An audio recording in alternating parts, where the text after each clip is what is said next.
हम सबकी जिंदगी एक सफर की तरह है और इस सफर में जो सबसे कीमती चीज हमें मिली है ना, वो है वक्त। तो आज हम इसी पर बात करेंगे कि इस अनमोल तोहफे की कद्र कैसे की जाए। जरा सोचिए, वो कौन सी एक चीज है जो दुनिया के हर इंसान को, अमीर हो या गरीब, सबको बराबर मिलती है? वो है वक्त। अल्लाह ताला ने हम सबको दिन में 24 घंटे दिए हैं, बिल्कुल बराबर, ना एक सेकंड ज्यादा ना एक सेकंड कम। यही तो वो असली दौलत है जो सबके पास एक जैसी है। लेकिन सबके पास वक्त तो बराबर है, फिर फर्क कहां से आता है? फर्क आता है हमारे इंतखाब से कि हम उस वक्त को इस्तेमाल कैसे करते हैं। देखें, यहां दो रास्ते हैं, एक वो जो जिंदगी को संवार देता है और दूसरा वो जो हमें कहीं का नहीं छोड़ता, बहुत पीछे रह जाते हैं। दो रास्ते और मंजिलें एक दूसरे से बिल्कुल अलग। और ये बात कितनी अहम है, इसका अंदाजा इस बात से लगाया जा सकता है कि खुद अल्लाह ताला ने कुरान में वक्त की, जमाने की कसम खाकर कहा है, बेशक इंसान खसारे में है। खसारे में यानी घाटे में है। इसका मतलब क्या हुआ? इसका मतलब यह है कि हर गुजरता लम्हा हमारा वक्त कम हो रहा है, हमारे हाथ से निकल रहा है और हम में से अक्सर इसे यूं ही जाया कर देते हैं। तो फिर सवाल ये उठता है कि आखिर ये इतना कीमती वक्त जाता कहाँ है, खासतौर पर आजकल के दौर में। चलें जरा गौर करते हैं कि हमारी रोजमर्रा जिंदगी में ये सारा वक्त कहाँ गायब हो जाता है। अच्छा, अब ये चार्ट देखें, ये शायद हम में से बहुत सौ के दिन की कहानी है। जरा इन नंबर्स पर गौर करें। दिन का एक बहुत बड़ा हिस्सा, तकरीबन आधा, कहाँ जा रहा है? मोबाइल, गेम्स, सोशल मीडिया, मतलब ऐसी चीजों में जो हमें मसरूफ तो रखती हैं। ऐसा लगता है कि हम कुछ कर रहे हैं, लेकिन असल में ये हमें हमारे असल मकसद से दूर ले जा रही हैं।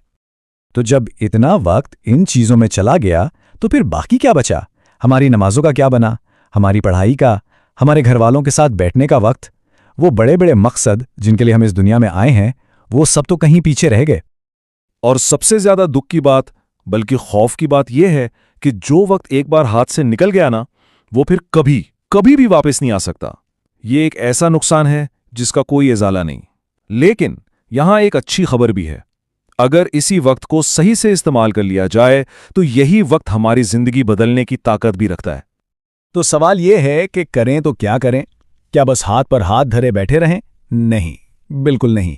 मायूस होने की कोई जरूरत नहीं है, क्योंकि इसका हल बहुत सीधा और बहुत ताकतवर है। चलें देखते हैं कि हम अपने दिन को बेहतर कैसे बना सकते हैं।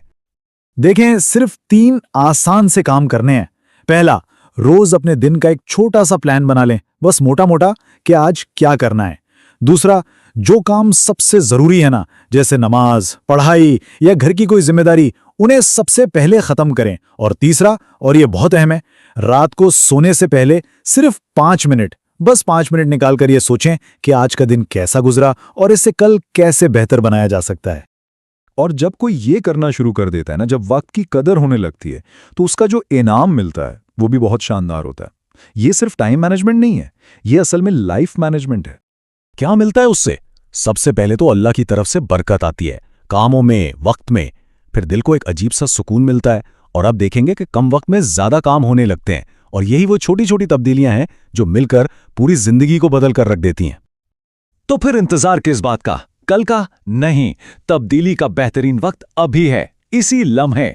तो आइए अपने दिन को बेहतर बनाने का सफर आज से नहीं, बल्कि अभी से, इसी पल से शुरू करते हैं।